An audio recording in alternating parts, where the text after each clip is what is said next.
الجهاد أفضل فقال النبي صلى الله عليه وسلم كلمة الحق عند سلطان جائر. Tonight's hadith is from the collection of An-Nisa'i, and it's a sound chain of narration narrated to us by Tariq ibn Shihab, where he says that there was a man who came to the Prophet ﷺ and asked him a question. And what's interesting in this hadith, it's added, before the question, it added a small detail, that this man was putting his foot into there's a footstep that's tied to a saddle of the horse.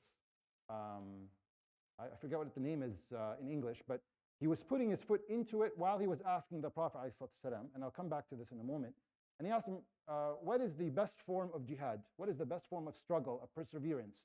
And the Prophet ﷺ said, saying the truth to leaders who are oppressive or unjust. Speaking the truth to power, essentially. Speaking the truth to power. And what's interesting here is the man who was putting his foot in the description into the footstool of the horse is indicating to us that this person was likely going on to jihad, physical jihad. And so he was asking the Prophet ﷺ as he was climbing, what is the best form? And most people think, it's the physical perseverance struggle. But the Prophet ﷺ told them, saying truth to power is even more powerful. It's more powerful.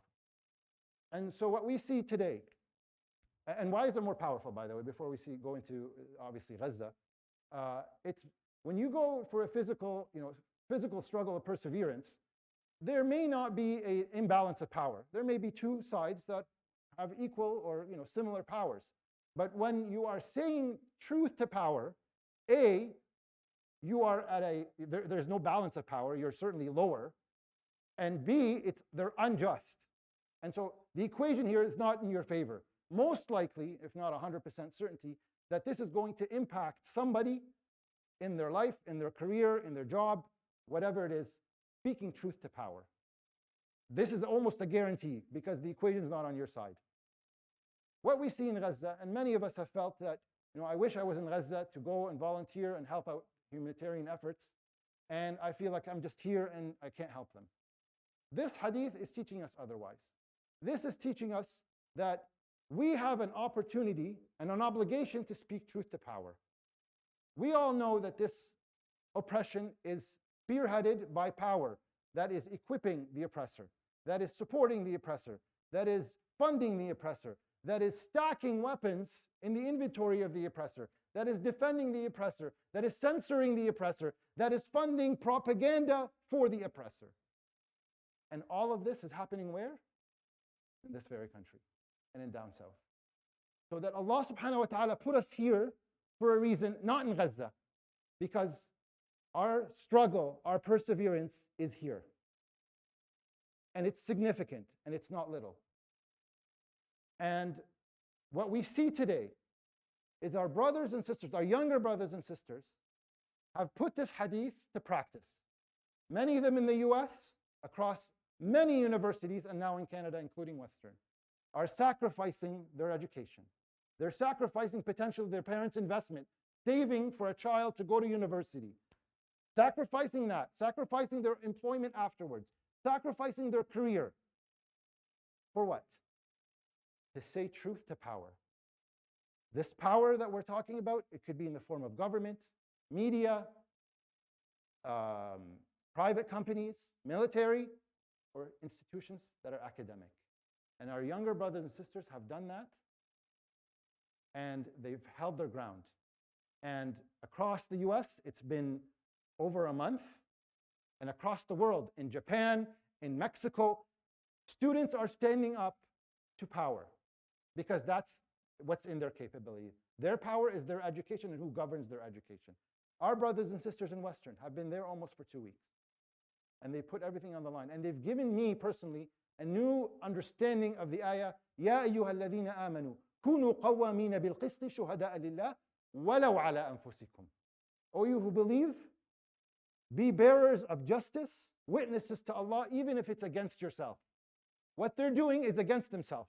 There is no good that could potentially come good in quotes, in terms of what could happen to them. Everything points towards something that's negative, but yet they still remain firm. So we have a duty to speak truth to power.